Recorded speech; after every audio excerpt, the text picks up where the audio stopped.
Seguimos por aqui para concluir esse assunto do Flamengo, Mauro César.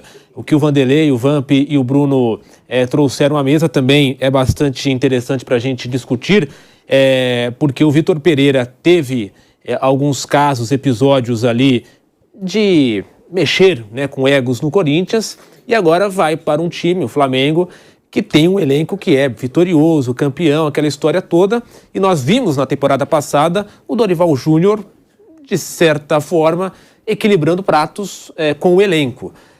Como é que você espera, né, o trabalho do Vitor Pereira em relação a isso e também no aspecto técnico, tático da equipe? Com relação a isso, assim, eu acho que surgiu a partir de uma notícia dessa assim que eu não consigo entender, né? Jogadores do Flamengo teriam ligado para jogadores do Corinthians e não gostaram da maneira como falaram que o cara... Qual foi o problema que o Vitor Pereira teve no Corinthians? Um jogador, o Roger Guedes. A torcida estava clamando pela entrada do Roger Guedes. Não, sem o Roger Guedes não somos nada. Não, pelo contrário. Pelo contrário. E ele foi muito claro na coletiva quando ele falou que ele queria que ele fizesse algumas tarefas em campo que o Roger Guedes não cumpria. Que era basicamente jogar mais sem a bola, participar do jogo quando o time perdesse a bola. No decorrer da temporada, o Roger Guedes até mudou seu comportamento e recuperou espaço no time. Isso é perfeitamente normal. Se no ambiente profissional o jogador não pode ser questionado em hipótese alguma, então estão falando de quê? De um grupo de primas donas que não pode ser melindrado? O Flamengo já se livrou de boa parte daquela panela que foi embora, né? O Arão foi embora, o Rodinei foi embora, os Diegos foram embora, ficou lá o Felipe Luiz, que era da turma, né? Mas agora acho que sem esses companheiros todos, e o Davi Luiz, que até agora tem se mostrado ter uma liderança muito positiva em alguns aspectos. Quando eu falo do Rodinei, por exemplo, é que o Rodinei é o jogador querido dessa turma. Mexer com o Rodinei é comprar a briga. Barrar o Rodinei, não, barrou o Rodinei como? Então chega assim um Varela, jogador da seleção do Uruguai, se o Dorival coloca o Varela e tira o Rodinei, narizes ficariam torcidos. Isso acabou, tem que acabar. E contratar um técnico para quê? Para justamente ter essa postura. Relação profissional. Clube paga em dia, todo mundo ganha bem. Que história é essa? O jogador está de mimimi, não quer, pede para ir embora. Vai trabalhar no jardim de infância, vai jogar num time que atrasa salário e tem um técnico paternalista. O Dorival foi embora, uma das razões foi essa. Ele passou do ponto. Ele conseguiu equilibrar os pratos, mas no final ele era tão refém desse modelo de relação que ele ficava justificando derrota para o Corinthians, para o Coritiba, quase derrota para o Juventude. Não, os jogadores estão cansados, foi muito desgastante, era constrangedor o que ele falava. Ele deu uma entrevista num podcast certa vez, começou a elogiar tanto o Diego, começou a falar que o Diego era importante, mas fora de campo. Ou seja, o Diego era tão poderoso ali dentro do grupo que ele ficava fazendo média com o Diego fora do campo, porque ali é o quê? Está fazendo uma média. Ele pode até achar o Diego importante e tudo, mas... Só, Mauro, para voltar para o rádio, você conclui no AM da Jovem Pan. Estamos voltando do intervalo neste momento, falando do Flamengo, falando da expectativa para a próxima temporada do Vitor Pereira. De volta, agora no rádio, no AM 620, por toda a rede Jovem Pan News. Mauro César está comentando o Flamengo, a expectativa para a próxima temporada, e o Vitor Pereira, como vai lidar com os medalhões do Flamengo. Diga, Mauro. Então acho que é isso. O jogador vai ter que se submeter àquilo que... Como é que era com o Jorge Jesus? Era muito pior. O Jorge Jesus dá bronca na beira do campo, faz isso até hoje. Lá a gente vê nos clubes que ele dirige na Europa, no Fenerbahçe, no Benfica. Ele dá bronca na frente de todo mundo, até passa do ponto, né, expõe o jogador. E todo mundo aceitava. Então, acho que isso chega a ser bem no ridículo, né? Eu acho que discutir se o jogador vai gostar ou não, porque o técnico foi duro na cobrança com outro atleta num outro clube. É isso. Então, querem o quê? Querem dominar sempre o ambiente, fazer o que eles bem entendem. Derrubaram praticamente o técnico anterior, que também cometeu seus erros, é verdade, mas havia uma clara má vontade. Só quem tiver dúvida, pega o replay, o VT do Flamengo e Fluminense, a final do Carioca. O Timuru, você vê a empolgação, o envolvimento dos jogadores com o seu compromisso de trabalho aqui dentro do campo.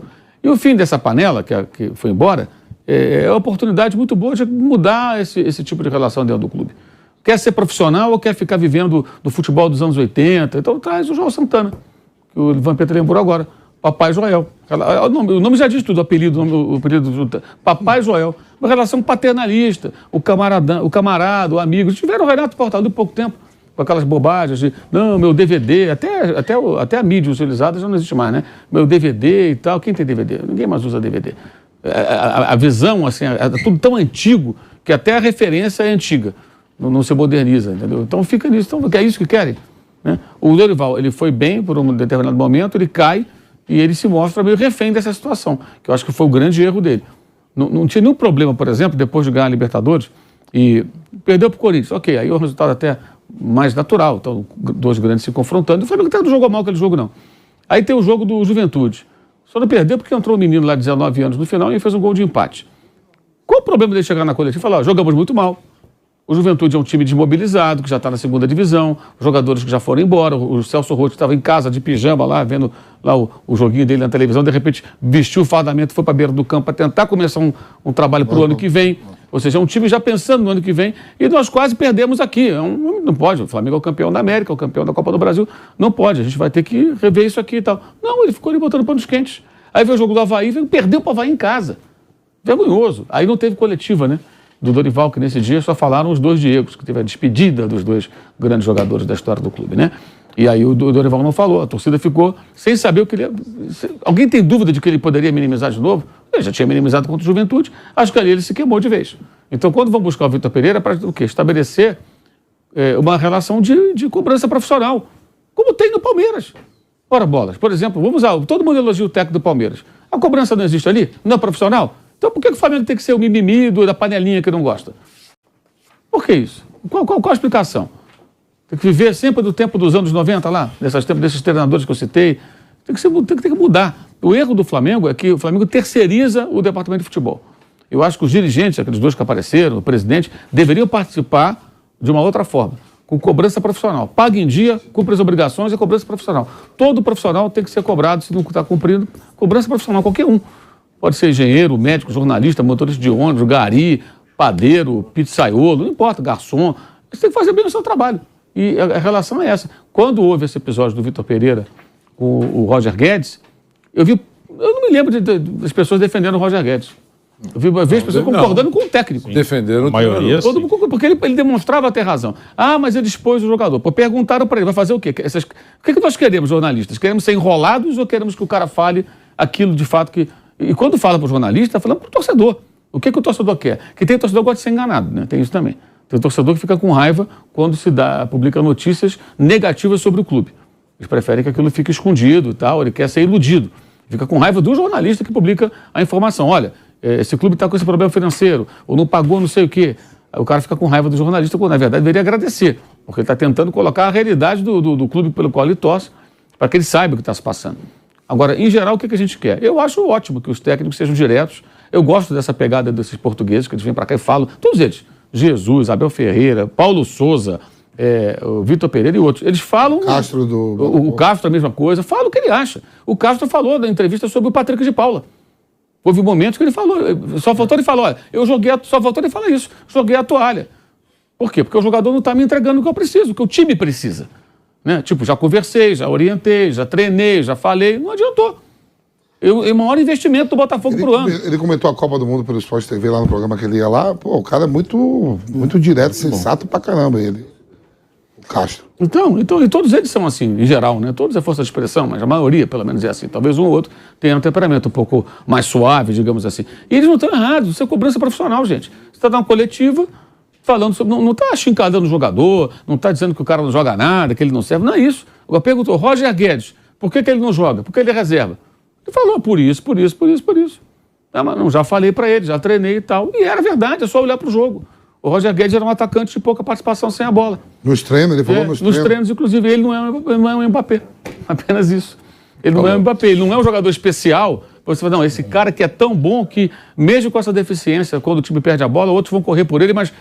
Ele vai resolver o jogo. Ele vai resolver. Não é esse o jogador todo. Ele é um bom jogador só. Não é um jogador excepcional. Então estava errado. Se tivesse errado, se todo mundo achasse isso, o Vitor Pereira estava apanhando naquela oportunidade e ele ganhou mais solidariedade do que outra coisa. E isso faz parte, inclusive, do contexto de uma admiração que os corintianos adquiriram por ele, que virou uma profunda decepção pelo episódio lá, da sogra, essa coisa toda. Porque ele não ganhou campeonato nenhum pelo Corinthians. E a torcida queria ele. Tanto que fica todo mundo com raiva porque ele vai para o Flamengo, que ele não renovou e vai para o Flamengo. Não só pela versão que ele colocou em prática e depois acabou acertando com outro clube brasileiro, mas porque ele foi embora. E por que ficaram chateados? Porque é sinal de que ele agradou. E isso está no pacote. Isso não é negativo. Acho que o que a gente pode questionar do Vitor Pereira no Corinthians é que o trabalho, na minha opinião, tá? O trabalho foi aquém do que se esperava. O Corinthians não jogou a bola que poderia jogar e ele recebeu, sim, contratações e reforços. Poderia ter jogado mais. Agora, com relação a essa conduta com os jogadores, gente, isso é um ambiente profissional, isso é um local de trabalho. No caso do Vitor Pereira no Flamengo, eu acho que o Flamengo também aprendeu. Porque o Flamengo fez um discurso, a meu ver, claro, um discurso para o Paulo Souza. Não é possível que o Paulo Souza chegou chutando o pau da barraca sem ter recebido o sinal verde da direção que foi contratá-lo. Eu acho isso. Então, eu acho que nesse episódio... Foi isso. Contrataram com uma missão. É a missão. Você vai lá... Sacode tudo lá, muda tudo porque tá uma porcaria. Você vai lá... Perdemos todos os títulos no ano passado, o técnico antigo tinha uma relação paternalista com o jogador, aquela coisa. A gente quer um ambiente profissional. Você se garante? Tudo bem, ele chegou, faltou ele habilidade. Só que não seguraram. E também o chute na porta tem que ser dado com uma certa categoria. Vai chegar logo chutando o pau da Ele barraca. passou do ponto alguns pontos, mas esse suporte ele não teve. Então, aí não seguraram. Então, ele também pode ter interpretado que deveria dar um chutinho só na porta e ele entrou com os 2 pés. Então, isso é uma outra conversa que é passado, mas eu só estou lembrando. Então, acho que o Flamengo também aprendeu, mesmo seja um grandão, mesmo sendo um grandão, aprende com episódios. Isso é normal. Então, eu acho que o discurso que o Vitor Pereira ouviu já não é, digamos assim, idêntico ou próximo daquilo que o Paulo Souza ouviu. Então, ele vai entrar também, imagino, tá certo? Com a postura de cobrar, técnico internacional, estrangeiro, aquela coisa toda, mas também jeitoso. Longe de passar o pano, passar a mão na cabeça. Entendeu? Então eu acho que ele. E outra coisa, ele já estava vivendo aqui no futebol, já estava vivendo no futebol brasileiro.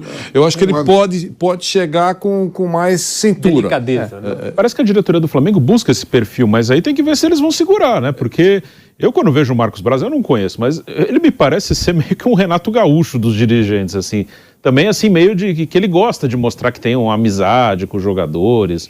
Ele me passa essa impressão. Os dirigentes têm relação muito próxima com os jogadores. Sim. O presidente tinha relação próxima com outro jogador também, assim, que eu acho que é incompatível isso. Sim. Isso não pode existir. Não tem como. Não tem. O presidente do clube, especialmente o presidente do clube, o vice-presidente também, tem que ter uma relação de trabalho. Se você começa a ficar amigo do jogador, como é que você cobra o cara? Como é que as coisas não podem se misturar? Agora tem uma diferença fundamental. O Paulo Souza pegou um time que era terra arrasada. O time do Renato Fernando era uma porcaria, né? E perdeu tudo, colecionador de vices. E o Vitor Pereira assume o time campeão da Libertadores. Então, assim, e o detalhe, e esses caras que era essa panela, já foram embora. Não é que são maus jogadores, não, são jogadores importantes na história do clube, mas formaram ali, era uma panela difícil de você quebrar, difícil de você entrar. Saiu o Arão, saiu os 2 Diego, né? Saiu os 2 Diego, entendeu? Saiu o Rodinei, quer dizer, isso já vai... E aí, o que acontece? A zona de influência desses jogadores costuma ser grande. Porque então, o Gabigol, o Bruno Henrique não participam nada disso. São meio descolados. Mas quantos jogadores periféricos acabam meio que aderindo na panela? Você vai ficar contra o Diego? O Diego tinha um poder de concentração ali dos jogadores impressionante. Então, assim, você tem uma força paralela dentro do clube, pô. Os caras fazem o que eles quiserem. E era muito nítido isso no tempo do Paulo Souza. Repito, também teve a culpa dele. Mas os interesses do clube ficaram em segundo plano. Primeiro era uma queda de braço ali dentro. Isso era muito evidente, gente. Vitinho foi embora também. Outro também, que era um jogador muito controverso. Olha quanta gente saiu. E que não faz falta. Já deram o que tinha que dar. Enfim. Agora, eu acho que tem essa diferença de realidade. Ele encontra outro momento. Diferente do Paulo Souza. E ele conhece muito bem, porque ele estava aqui há um ano quase, ele conhece os jogadores. Eu acho que isso foi até o fator decisivo do Flamengo atrás dele. Quando o Corinthians e ele anunciam que ele não continua, e os caras pensaram, pô, mas o Dorival, vamos renovar com o Dorival. Pô, o Dorival tem problema aqui, assim. Pô, mas tem o Vitor Pereira, pô, tá dando sopa, pô. Ah, mas tem a sogra. Vamos falar com outra. Vai que a sogra quer morar no Rio de Janeiro, não sei, né? Ou essa da sogra. Aliás, essa sogra, ela tem que estar na coletiva. A sogra, Maldo, a sogra... Junto com o professor. Todos nós aqui temos sogra. A sogra, quando você tá ganhando dinheiro, ela vai dizer assim, fica, manda só o meu. Ela vai dizer, vem cuidar. Vem meu genro, ficar comigo em casa. Ela sabendo que está entrando dinheiro para ela, para a filha, para todo mundo, ela vai dizer assim, eu vou para aí ficar com vocês. Essa da sogra foi demais. O problema está na sogra. Sim. É por isso que eu quero ver a coletiva, não é porque assim, pelo caráter do Vitor Pereira, se ele trabalha bem, trabalha mal, se o time vai jogar bem. Eu quero ver o que vai falar da sogra. Minha sogra se recuperou, vamos pra Bahia, ela agora do Rio de Janeiro. O que eu acho que ele vai dizer é que a sogra vai vir pra cá, a família vir toda pra cá. Isso. Ele vai montar uma estrutura, alguém pode perguntar, não sei se vão perguntar. Por que não fez isso no Corinthians? Não daria pra fazer? Aí ele vai ter que, de repente, explicar que a sogra... Eu não acredito na história da sogra. Então, o motivo da saída é outro. A sogra gosta da praia.